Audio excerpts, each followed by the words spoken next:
Come on, how is everybody this morning? Doing really well? Good. It's a beautiful fall day. It's crisp. This week we're going to be looking at Psalm 119. We've only got two more Psalms left in our Psalm series after this one. But hasn't it been so good, this Psalm series? I have gotten so much out of it. Last week, Trav preached on Psalm 37. He started by reading those 40 verses in the Psalm, which was, that was a lot to read, but I just feel like there's so much value. So I'd like to do that with Psalm 119. It has 176 verses. So let's stand. Nobody even buys that, do you? Okay. I really thought I was going to be like, oh my gosh. No, we're not going to read through the longest chapter in the Bible. But don't worry, I am going to preach through the whole thing. I'll still have you out here by 5 o'clock tonight. Irony of ironies, I was talking to Jim this morning, Jim Wilson, and he was like, I don't think a sermon should be longer than 12 minutes. Well, this one is going to be hours. No, I'm kidding. It's just going to be so good, though, to dive into this psalm. We'll obviously just be skimming it since there's so much, but there are actually some recurring themes that we'll look at and just trust God that by His Spirit, He's going to land this psalm in our hearts.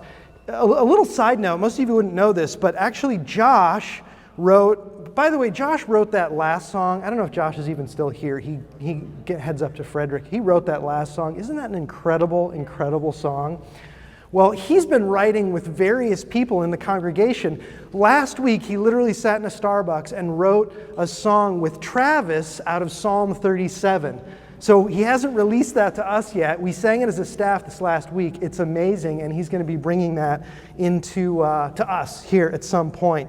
And so it's just so cool. So I actually challenged Josh to write a song out of 119 and keep it under a half hour. Can you imagine a half-hour long song? But actually the real challenge with 119 is not keeping it short. It's actually making people want to sing it. Now, let me tell you what I mean by that. I just want to read a little bit of it, and you can tell me why you think this might be a little bit of a tough sing for folks, okay? So we're going to jump into Psalm 119, verse 13. So I'm already skipping ahead a few verses. I'd probably cover a handful of verses. But just look at this with me. Tell me what you think the challenge might be here. With my lips I declare all the rules of your mouth. In the way of your testimonies I delight as much as in all riches. I will meditate on your precepts and fix my eyes on your ways. I will delight in your statutes. I will not forget your word. Deal bountifully with your servant, that I may live and keep your word. Open my eyes, that I may behold wondrous things out of your law. I am a sojourner on the earth. Hide not your commandments from me. My soul, I love this one, is consumed with longing for your rules. Can you imagine a song about rules? Josh, can you write us like a heart-rending song about the rules? We just want to sing about the rules. The longest chapter in the Bible is a song primarily about how good the rules are. Isn't that amazing? And it kind of blows our mind. In fact, actually, what's so great is I said to Josh, can you write a song about the rules? And he just goes, challenge accepted. So we can expect a song from the team about rules. And I realize as much as I'm, as little as you probably want to sing a song about rules, you probably don't want to hear a half-hour sermon about rules. And I get that. But my challenge to you is listen. Because it's not what you think. And in fact, what I hope to reveal in this passage is just how glorious the statutes, the precepts, the commandments, the law, the rules really are. Matthew Henry, commentator, says this. We've got the slide. This is a psalm by itself, referring to 119. Like none of the rest, it excels them all and shines brightest in this constellation. Isn't that amazing? Full disclosure, I actually chose this psalm because I agree. And you might be saying, man, of all the psalms and all the things in the psalms that you could talk about, you really want to preach about the rules? But actually the commands of God are the very basis of the psalms. In fact, the whole of Psalms opens in chapter 1, verse 1 with this: "Blessed is the man who walks not in the counsel of the wicked, nor stands in the way of sinners, nor sits in the seat of scoffers. But his delight is in the law of the Lord, and on his law he meditates day and night." Isn't that crazy? All of these songs about the rules. Do you love meditating on the law of the Lord? David did. But you also may say, yeah, but since Jesus came, he did away with the law, right? It changed, didn't it? But actually, Jesus says this in Matthew 5, "For truly I say to you, until heaven and earth pass away, not an iota, not a dot, will pass from the law until it is all accomplished. Therefore, whoever relaxes one of the least of these commandments and teaches others to do the same will be called the least in the kingdom of heaven. But whoever does them and teaches them will be called great in the kingdom of heaven." Now, if that doesn't convince you of how important the law and the commands are to Jesus, just before Jesus left in Matthew 28, he says this: "Go therefore and make disciples of all nations, teaching them to observe all that I have commanded you." He loved the commandments and then added some of his own. In fact, one guy did this little project and he outlined another 1,050 commands in the New Testament, in addition to the infinite number of commands in the Old Testament. Yeah, it's getting hot in here, isn't it? Really? It's like all these rules? What's that all about? So we somehow have to figure out what to do with it. Like, what do we do with this? Did David really love the rules? Is your soul satisfied by the rules? Is that where you go when you're kind of feeling down? Do you go and study the rules?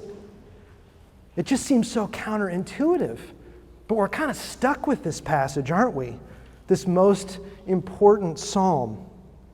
Did Jesus really love and even command us to love the rules?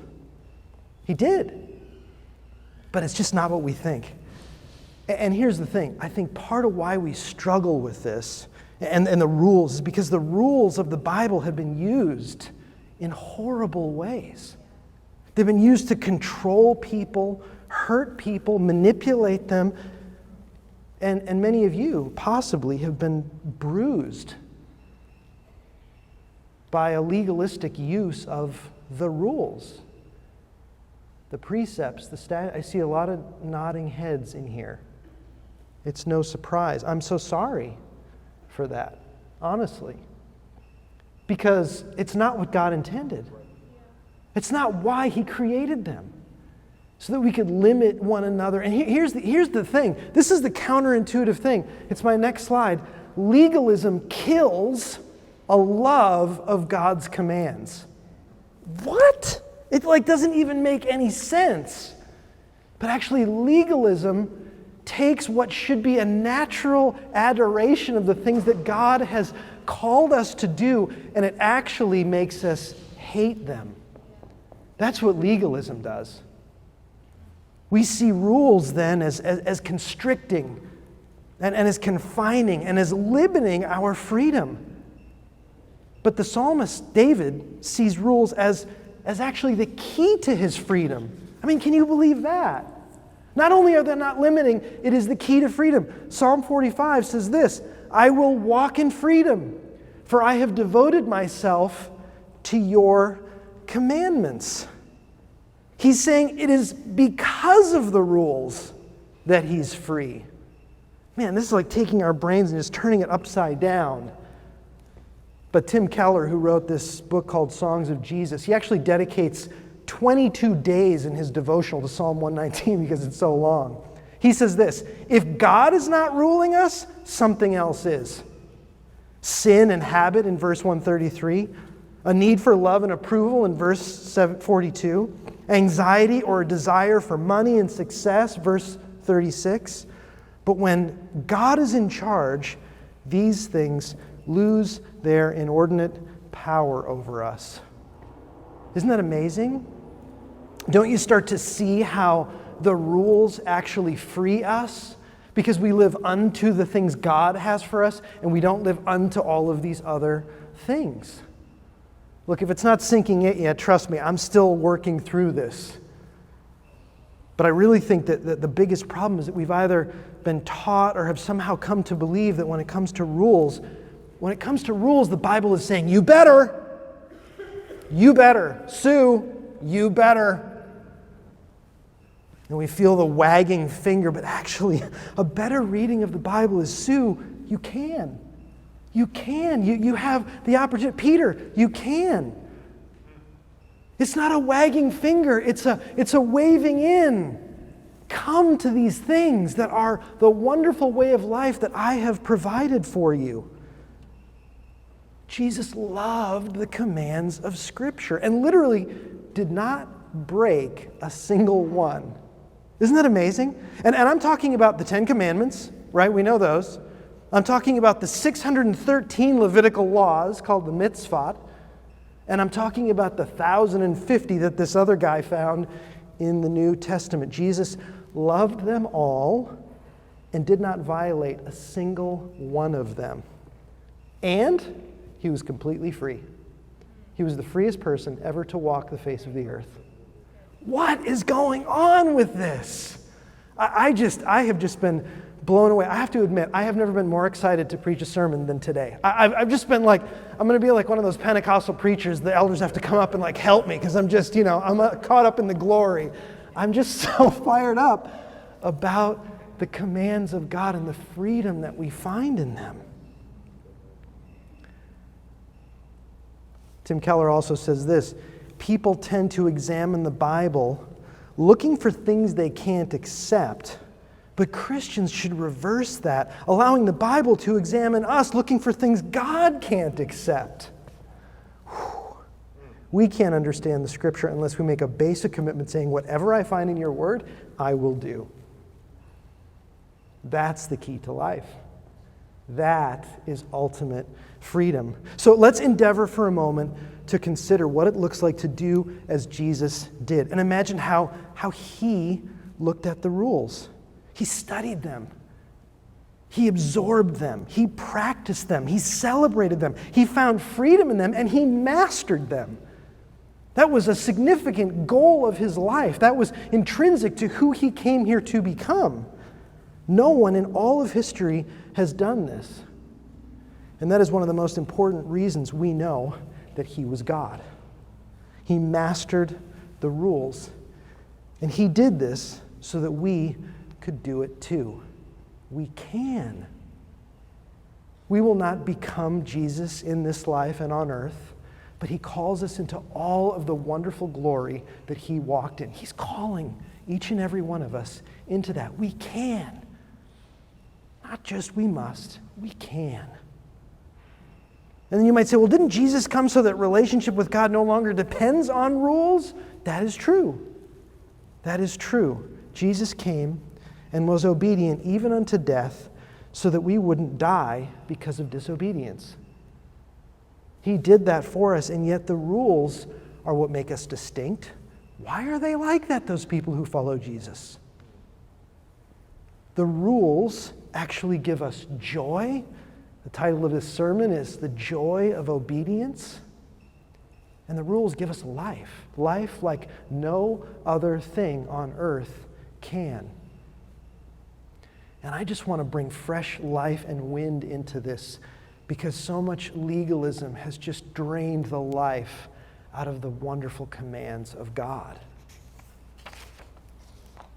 But let's face it, honestly, there's just so much pressure from the outside world to see these commands, these precepts, these statutes, this law as antiquated and silly. Isn't there? It's like some of this stuff just sounds ridiculous. Like often Christianity is taken to task for these rules that, come on, really? In 2021? Come on. Actually, no one wants rules. Tim Keller said this, and I just draw from the good doctor because he just does such a brilliant job of helping us. He says, this current modern culture is the most authority-averse culture in world history. That's like, what do you do with that? Well, you certainly don't ask what the rules are. You don't look to the commands and to the life-giving law of God. But David experienced this as well. In Psalm 51, or Psalm 119, verse 51, it says this, "The insolent utterly deride me." So it's the people around are just like, "You're a fool. But I do not turn away from your law. When I think of your rules from of old, I take comfort, O Lord." It's there. I didn't make this up. I promise. This is in the Bible. But it just sounds counterintuitive. It's so important to recognize the screams coming from the world around us that we don't need to obey anyone. How childish. No one is the boss of me. And if your religion says that someone is, you're just a fool. We have to recognize that's what we're up against. Not just from outside, but from within, aren't we? But Paul says this in 1 Corinthians 1:27, God chose those things the world considers foolish in order to shame those who think they are wise. I'm wise. I don't need to follow those things. That's ridiculous that you follow these ridiculous rules. We just have to call that what it is. We have to recognize it has no value, that criticism. These wonderful commands we treasure in our hearts. David celebrated them. Jesus mastered them. They are life to us. But here's the thing. You know as well as I do, even if we get it, even if we accept it, we run after it. We go, okay, Eric, I buy it. I see it right there in the Bible. Following God's commands is hard, isn't it? I mean, there's literally, it seems, many overlapping, certainly. Some come naturally, but there's thousands. Like, how do we do it? And again, the psalmist understands our plight. 119:66 says, "I used to wander off until you disciplined me, and now I closely follow your word." Have you experienced that? That you're actually kind of maybe all over the place, wandering off? Maybe you are right now. Maybe you're getting into some things, you know it's wrong. You're kind of wandering off. You're not alone. You're not alone in that. David sings about that. We all experience that. But God won't let you. He wants to help you with his discipline. And frankly, often it's only in suffering that God gets our attention. Because we just don't naturally want to think this way or do these things. I remember when I first moved to Connecticut, that's where I met my wife and we started our family. We were living in Connecticut. And I remember getting off the freeway and it was a little bit unfamiliar to me, the whole kind of setup. And I got off on an exit and I wanted to go left because that's where I was heading. And it just said no left turn. And I was like, okay, whatever. I'm going that way. Like, that's the way I got to go. What am I supposed to do? Go. So I turn left, and I'm heading into oncoming traffic, which is coming off of the freeway. So actually, what I experienced was that rule was a good one. It was for my own safety. I should not take a left. Right? And that's just the thing. But I'm saying, well, don't tell me I can't take a left here. It's like, actually, you might kill people if you do. These are the things that we don't recognize, that when God says something, it's not because he's grumpy or mean or wants to take away our fun. He's going, no, trust me. Actually, you don't want to take a left here. It was a one-way. My dad used to say, I'd say, Dad, this is a one-way. And he goes, that's okay, I'm only going one way. We justify breaking the rules, right? My 21st anniversary happened recently, and my wife posted this amazing message on Facebook. I'm such a bad Facebook user, it took me like 4 days to see it. So like all these comments, and I'm like, I'm so sorry. And she said to me, after 21 years, that this year she's recognized that actually I live with her in an understanding way like never before. 1 Peter 3:7 says, live with your wives in an understanding way. That's a command. And I was like, we didn't actually get each other gifts this year. That was the greatest gift. It really was. Because I was like, I'm doing it. Like, I'm finally, it's taken me 21 years, but I'm doing it. And isn't that the deal? I mean, really, I don't think she could have said this in year 19. And the thing is, it's so good to bless my wife. I'm glad she felt blessed by that. But actually, it's great to please God. Really. Like, I was so glad. I'm like, oh, I'm so glad she feels treated that way. But actually, transcendently, I am so glad I am obeying the words of God. Because that is extraordinary. And the truth of the matter is, when we follow God's commands, we honor Him and we regard others. We give honor to God when we follow His commands and do what He says and are obedient to it. But we also respect and we dignify the people around us. Because that's why they were created. So it's a twofer, really. I'm honoring God by obeying His commands, and my wife is blessed in the process. And it only took me 21 years. And another 21, I'm hoping for, to notch it up. It's not easy.